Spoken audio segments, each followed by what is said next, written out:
নমস্কার and welcome to Sanjay informative YouTube channel.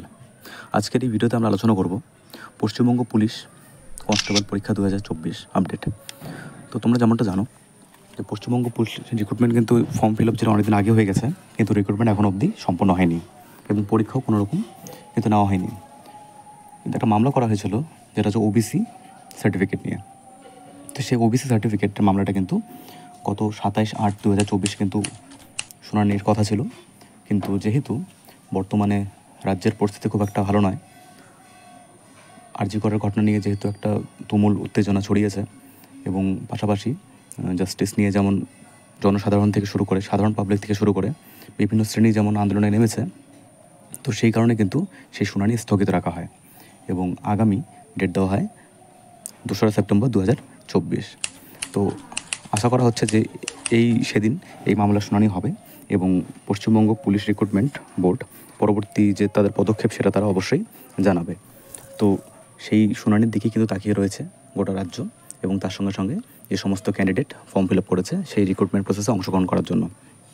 তো একদিকে যেমন নিয়োগ প্রক্রিয়া থমকে রয়েছে, পাশাপাশি কিন্তু রাজ্যের যে পরিস্থিতি সেটাও কিন্তু অত্যন্ত তেমন একটা ভালো নয়। তো তাই একটা সন্তোষজনক পরিস্থিতিতে কিন্তু রয়েছে গোটা সিচুয়েশান। তো সেদিকেই নজর রাখা হচ্ছে। তো আগামীকাল যে মামলার শুনানি হবে সেদিকেই সকলেরই নজর রয়েছে এবং রিক্রুটমেন্ট প্রসেসটা খুব তাড়াতাড়ি সেই নিয়োগ প্রক্রিয়া শুরু হোক এমনটাই কিন্তু আশা করা হচ্ছে এবং আমরা সকলেই সেই দিকেই তাকিয়ে রয়েছি। কারণ রিক্রুটমেন্ট প্রসেসটা যতক্ষণ না হবে ততক্ষণ কিন্তু একটা ডিলেমার মধ্যেই রয়েছে। তো বহু পরীক্ষার্থী কিন্তু যারা ফর্ম ফিল আপ করেছেন তারা কিন্তু সেই দিকেই তাকিয়ে রয়েছেন এবং ওবিসি মামলা নিয়ে যে রায়টা সেটা কিন্তু আগামীকাল দেওয়ারই কথা রয়েছে এবং এই নিয়ে কিন্তু একটা আশা যাচ্ছেই যে কোনো একটা প্রকার তো শুনানি হবেই এবং তার ফলস্বরূপ কিছু একটা তো জাজমেন্ট আসবেই। তো দেখা যাক যে এর পরবর্তীকালে আরও কোনো শুনানি ডেট দেওয়া হয় কিনা বা পরবর্তী কী নিয়ে সেটা পরবর্তী পদক্ষেপ সেটা পিআরবি অবশ্যই জানাবে। যে রিক্রুটমেন্ট বোর্ড যে রয়েছে তো তারাও কিন্তু উদ্বিগ্ন রয়েছেন, কারণ যেহেতু ইলেকশন সামনে আবার চলে আসছে 2026-এ, তো একটা প্রসেস কিন্তু রয়েছে যেটা অনেক যে সিট খালি রয়েছিল পরবর্তীকালে যে সিট সংখ্যা বাড়ানো হয়েছে, তো সেটার উপরেই কিন্তু প্রত্যেকের নজর রয়েছে। তো দেখা যাক আগামীকাল শুনানিতে কী হয়, তার গতি প্রকৃতি কোন দিকে যায়। তো এর পরবর্তী যদি কোনো পদক্ষেপ আসে বা কোনো আপডেটস আসে অবশ্যই তোমাদের জানিয়ে দেওয়া হবে।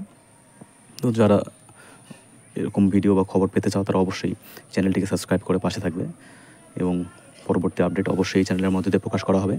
তো তোমরা আমরা সবাই এই দিকে তাকিয়ে রয়েছি যে আগামীকাল শুনানি হোক এবং কোনো একটা জাজমেন্ট বের হোক। তো এই বলে আজকের এই ভিডিও শেষ করছি। পরবর্তী ভিডিওতে দেখা হচ্ছে।